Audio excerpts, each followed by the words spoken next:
One of the most peculiar cultural habits in Asia is not saying hello. When we greet another person, we don't say hi, we ask, did you have something to eat? They aren't curious about food. It's a secret code for saying, are you warm? Are you safe? I care about you. Survey states that about a third of people in workplaces feel disrespected and cold. This means that in any company, you can bet that there's at least one person sitting in that room feeling unwanted and worthless. This is a once-in-a-generation opportunity.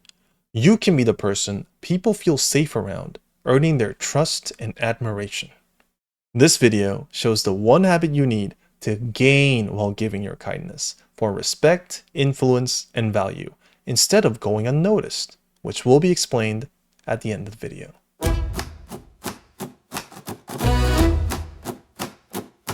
Andrew is a model employee with a visibility mindset. If your manager ain't watching, you ain't working. Like Tinkerbell, he needs his manager to clap, otherwise his career dies. That's why he hoards questions and ideas from a peer group, until a director witnesses his brilliance. After every project, he sends colorful thank you emails to the entire department and performs a morning lap of the office floor, making sure that every department head sees him. One day, a new employee had arrived. Charlie. Charlie was quiet. He didn't move much and always had a blank expression. Andrew saw unclaimed territory and tried to ally him by flagging some advice. Hey pal, let me give you some advice. Respect is strategy. Dress fashionable. Grow a beard, stand up straight, and don't speak giddy-niddy. Then people will take you more seriously. Charlie didn't respond. He simply smiled. A week later, Andrew got his chance for promotion, a meeting with senior management. He performed by the book. He opened with the finish line. He deliberately made strategic pauses, all the while imagining the board nodding, yes, that's an amazing idea. Andrew nailed his presentation. Then, Charlie showed up. He stood there, spoke nothing, then frowned. The room went quiet. Charlie, a senior manager asked, do you have anything you want to say? Charlie lowered his chin, and everyone in the room looked saddened. After the meeting, Andrew visited Charlie to give him some pep talk. Charlie, you're a black box. Work goes in, results come out, but no one knows how you did it. You need to put yourself out there, share the process. Otherwise, some other guy's gonna take your credit. Meanwhile, a coworker named Janie knocked in mid-conversation. Hey, I needed some advice for the next project. Yeah, I'd be happy to help, Andrew said. Thanks, but I was asking Charlie. Charlie, quick question. What should we do about this? Charlie gave a short nod, and she told him, thank you.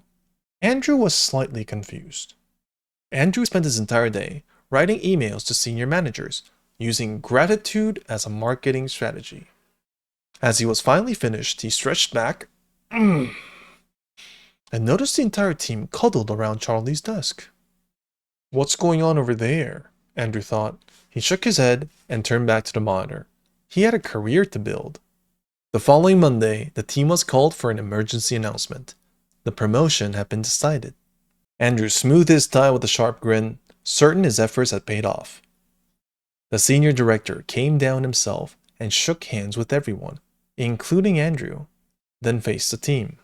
We're promoting Charlie to the team lead. Applause broke around Charlie as Andrew's jaw dropped to the ground. As the director left, Andrew followed, but before he spoke, he took 2 deep breaths. Careful not to overstep himself. Sir, may I ask, out of all the people out here, why Charlie? The director put his hand on Andrew's shoulder and said, 40 years in this business has taught me one thing. These things are never fair. Try not to overthink it. Because there was no explanation, all Andrew heard was unfair, nepotism, rigged game. He grew resentful and wanted to make Charlie Okay. He dumped all his paperwork and stuffed them into Charlie's inbox. Janie saw this and she exclaimed, "Wow, since when do you share work?"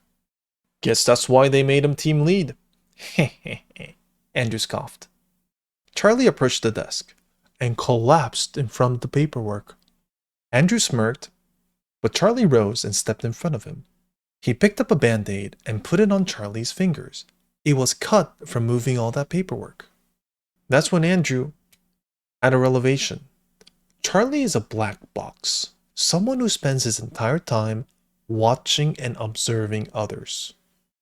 When a junior felt overwhelmed by the workload, Charlie made sure to clear their schedule so they could focus on one task. When a coworker's laptop fan was whining, Charlie fixed it while they were out for lunch.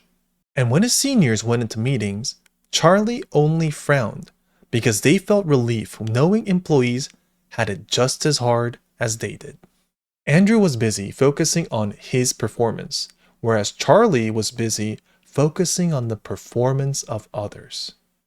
The one habit that makes people feel safe and warm is don't observe how you're doing because you're doing great.